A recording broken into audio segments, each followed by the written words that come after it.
Hello everyone, স্বাগতম জানাই আপনাদের টিআর স্টাডি ক্লাবে। আমাদের রাজ্যের মাননীয় মন্ত্রী শ্রী রতনলাল নাথ বাজেট সংক্রান্ত কিছু তথ্য প্রকাশ করেছেন। তো বিস্তারিত আপনারা দেখে নিন কী কী বলা হয়েছে, আমাদের রাজ্যের মাননীয় মন্ত্রী কী কী বলেছেন।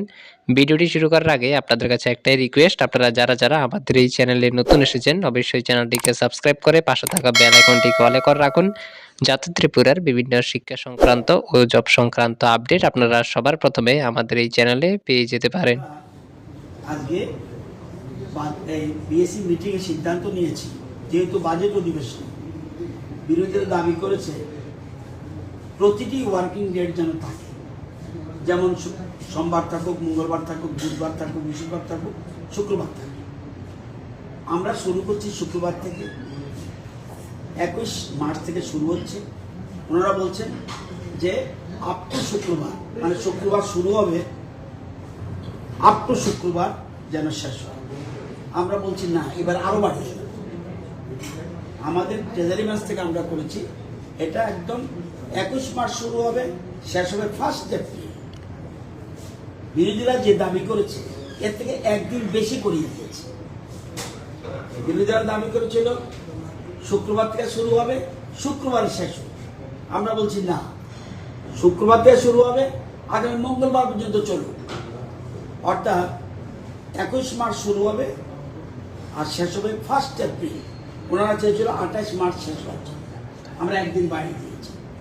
এবং বাজেট অধিবেশন সাপ্লিমেন্টারি বাজেট থাকবে, অর্থাৎ এটাকে আমরা রিভাইজ বাজেট বলি, উঠে থাকবে এবং 25-26-এর মূল বাজেট থাকবে। আমরাও ট্রেজারি বেঞ্চ চাই যে যত বেশি আলোচনা হবে তত আমাদের সুবিধা হবে।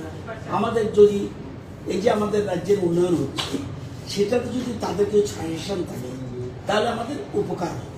এই জন্য আমরা যারা যতটুকু চেয়েছে এতে বেশি দিন থেকে আলোচনার সুযোগ দিয়েছে, যাতে ইলাবোরেটলি বাজেটের উপরে আলোচনা করতে পারে। তো আমরা সর্বসম্মতি বলবো না, আমরাই বরঞ্চ হাউস বাড়িয়ে নিয়েছি।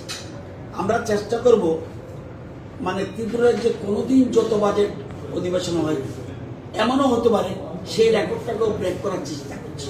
অর্থাৎ আগামী দিনে যত বেশি পারা যায় আলোচনা, ফ্রিলি আলোচনা করা যায়, সেই জন্য আমরা সুযোগ দিয়েছি।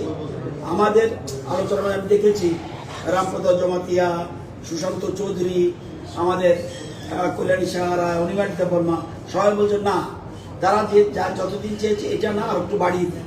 যে আমরা যেহেতু ট্রেজারি বেঞ্চ চেয়েছে এই জন্য আলোচনাটা ফলপ্রসূ হবে এবং আমরা